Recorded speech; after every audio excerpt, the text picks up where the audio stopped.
As I've already said in the beginning, ladies and gents, we've gone through a relatively tough week, thinking through all of the issues that we've gone through this particular week. It's been rough for us to take as South Africans. In fact, for me personally, it started making me think about the days gone by of violence cutting across the country. What we've seen in the images and the videos that we've seen on our WhatsApp lines and our WhatsApp groups of destruction of property, of businesses going through the worst. I thought we should take the time to reflect on that with our partners at FNB. And in a moment, I'll be joined by Andiswa Bata, who's the co-head of SME at FNB, to just reflect, take stock, and think about what this all means to all of us. How are we doing? How does the bank even begin to reflect and actually deal with the situation? Andiswa now joins me on the line. Hi, Andiswa, welcome. Thank you so much for joining us. Good morning and hello to everybody. Great stuff. Thank you so much. So, Andiswa, it's been a rough week. It's been difficult. We're all trying to figure out what's happening. You are one of the biggest banks in the country. You bank a lot of us as individuals. You bank a lot of us as SMEs. You must have had a rough week. How are you guys coping with what's been happening? I think, Andile, you've put it quite aptly. It has really been a rough week. In talking to a lot of clients this week, we have many clients, hundreds, who have been affected by the looting, and in some instances, their businesses have been burnt down and they've simply lost everything. And the reality is that this is just not what business needed at this time, as businesses were still trying to recover from the lockdowns from last year from COVID. And as we know, some industries who are still even unable to operate fully as a result of the third wave. It's been especially hard for small businesses who don't always have as comprehensive of business insurance cover, or in some instances SASRIA cover, which is particularly for civil unrest.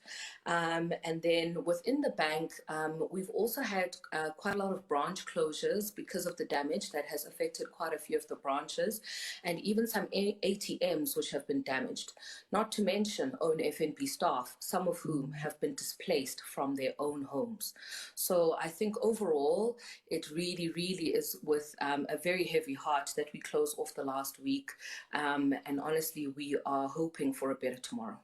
Now, many entrepreneurs, Andiswa, particularly the ones that are responsible entrepreneurs, they're not waiting for all of this to impact them.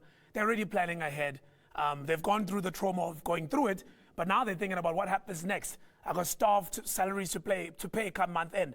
I've got commitments. I've got debit orders going through my bank account.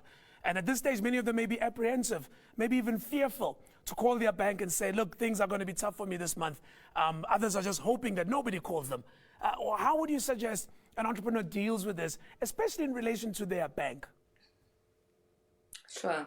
So I think as quickly as possible, the first thing that any business needs to do right now is get a handle on what is the impact to my business. And it's not just those businesses that have been looted or burnt. It could be the butchery who now can no longer access spices or sugar or whatever because their suppliers have been impacted. So this is not just those businesses that themselves have been damaged. Their supply chain could now already be impacted. There could be staff that are no longer able to travel to work. And so for various reasons, businesses might not be able to operate fully and therefore might not be generating the same level of cash flow that they were prior to this week. And as you say, month-end pressures are coming up.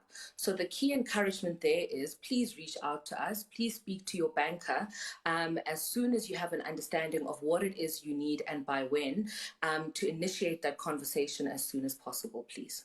And I guess, Andiswa, thanks for that, because that's very, very important because, you know, we're all human beings at the end of the day.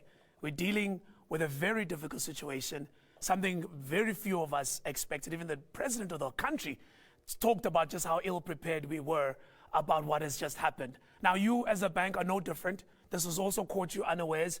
Any plans of trying to come up with ways and means and schemes and initiatives to try and support entrepreneurs during this time? And when can we expect any detail on those plans? Sure. Absolutely in line with the requirements and the unprecedented need that we're seeing. We're working very hard at the moment to come up with as comprehensive as possible a suite of solutions to help. and that is something that our entrepreneurs and business clients can expect to see and hear from us in the coming days.